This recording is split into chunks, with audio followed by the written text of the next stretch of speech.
बोलिए श्री कृष्ण भगवान की जय। मैं आप सभी को ये बताना चाहती हूँ कि हमारे दो चैनल और भी हैं। मधुर भजन और आरती के लिए मन राखियो और डेली जनरल नॉलेज के क्वेश्चंस के लिए लर्निंग बाय डूइंग। इन दोनों के लिंक डिस्क्रिप्शन बॉक्स में दे दिए हैं, एक बार आप जाकर देखिएगा जरूर।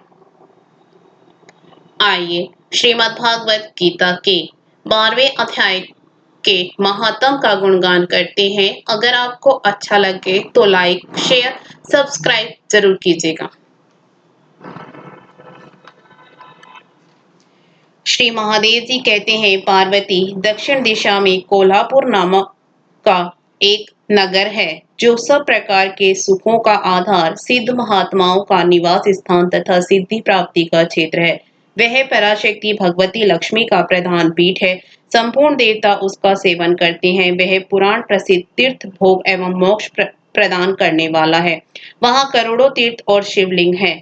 रुद्र गया भी वही है। वह विशाल नगर लोगों में बहुत विख्यात है। एक दिन कोई युवक पुरुष उस नगर में आया।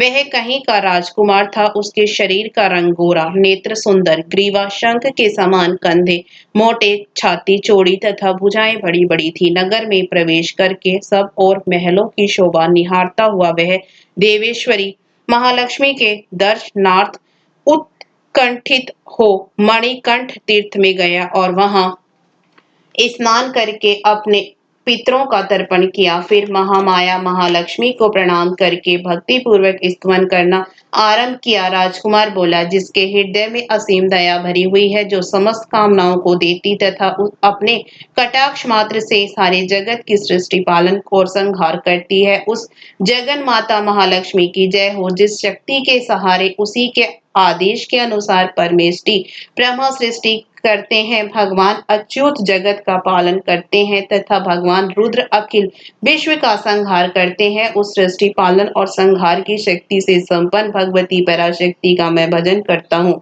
कमले योगी जन तुम्हारे चरण कमलों का चिंतन करते हैं। कमला लय, तुम अपनी स्वाभाविक सत्ता से ही हमारे समस्त इंद्रिय गोचर विषयों को जानती हो। तुम ही कल्पनाओं के समूह को तथा उसका संकल्प करने वाले मन को उत्पन्न करती हो। इच्छा शक्ति, ज्ञान शक्ति और क्रिया शक्ति, ये सब तुम्हारे ही रूप हैं। तुम परासन्वित परम ज्ञान रूपिणी हो।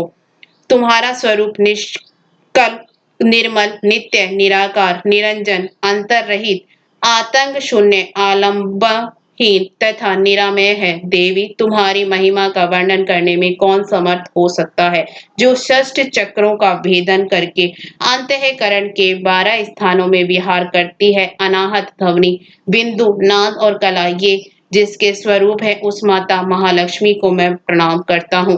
माता, तुम अपने मुख रूपी पूर्ण चंद्रमा से प्रकट होने वाली अमृत राशि को बहाया करती हो। तुम ही परा पश्यंती, मध्यमा और वैखरी नामक वाणी हो। मैं तुम्हें नमस्कार करता हूँ। देवी, तुम जगत की रक्षा के लिए अनेक रूप धारण किया करती हो। अंबिके, तुम ही ब्राही, वैष्णवी तथा माहेश्वरी शक्ति हो। वाराही, महालक्ष्मी, नारसिंही, इंद्रिय, कौमारी, चंडिका, जगत को पवित्र करने वाले लक्ष्मी, जगन माता, सावित्री, चंद्रकला तथा रोहिणी भी तुम्ही हो। परमेश्वरी, तुम भक्तों का मनोरथ पूर्ण करने के लिए कल्पता के समान हो। मुझ पर प्रसन्न हो जाओ। उसके इस प्रकार स्तुति करने पर भगवती महालक्ष्मी अपना साक्षात स्वरूप धारण करके बोली, राजकुमार, मैं तुमसे प्रसन्न हूँ। तुम कोई उत्तम वर मांगो। राजपुत्र बोला, माँ, मेरे पिता राजा बृहद्रथ अश्वमेध नामक महान यज्ञ का अनुष्ठान कर रहे थे। वे देव योग से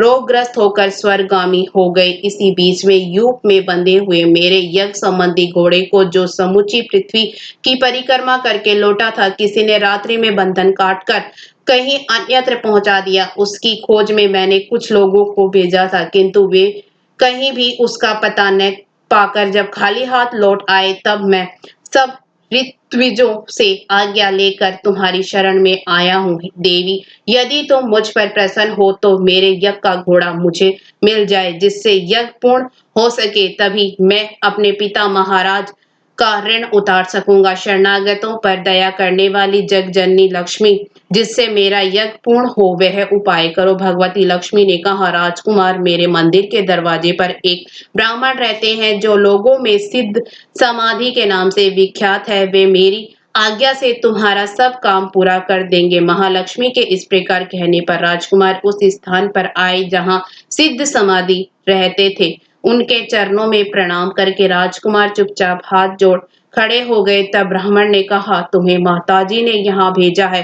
अच्छा, देखो अब मैं तुम्हारा सारा अभिष्ट कार्य सिद्ध करता हूँ। यो कहकर मंत्रवेता ब्राह्मण ने सब देवताओं को वहीं खींचा। राजकुमार ने देखा उस समय सब देवता हाथ जोड़े थर थर कांपते हुए वहां उपस्थित हो गए। तब उन श्रेष्ठ ब्राह्मण ने समस्त देवताओं से कहा, देवगण, इस राजकुमार का अश्व जो यज्ञ के लिए निश्चित हो चुका था, रात में देवराज इंद्र ने चुरा कर अन्यत्र पहुंचा दिया है, उसे शीघ्र ले आओ। तब देवताओं ने मुनि के कहने से यज्ञ का घोड़ा कर दे दिया। इसके बाद उन्होंने उन्हें जाने की आज्ञा दी।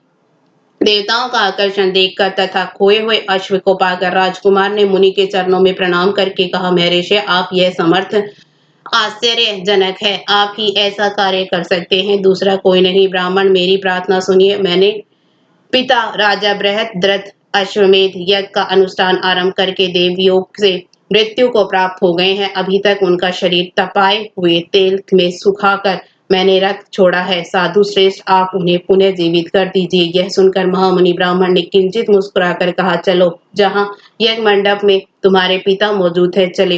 तब सिद्ध समाधि ने राजकुमार के साथ वहां जाकर जल अभिमंत्रित किया और उसे उस शव के मस्तक पर रखा। उसके रखते ही राजा सचेत होकर उठ बैठे।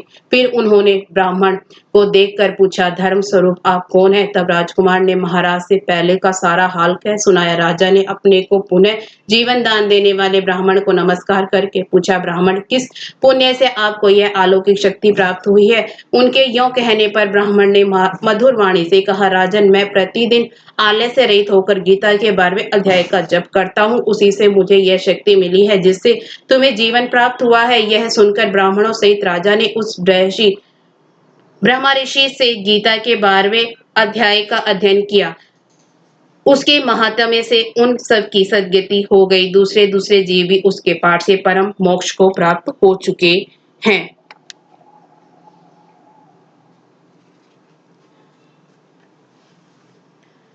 बोलिए श्री कृष्ण भगवान की जय।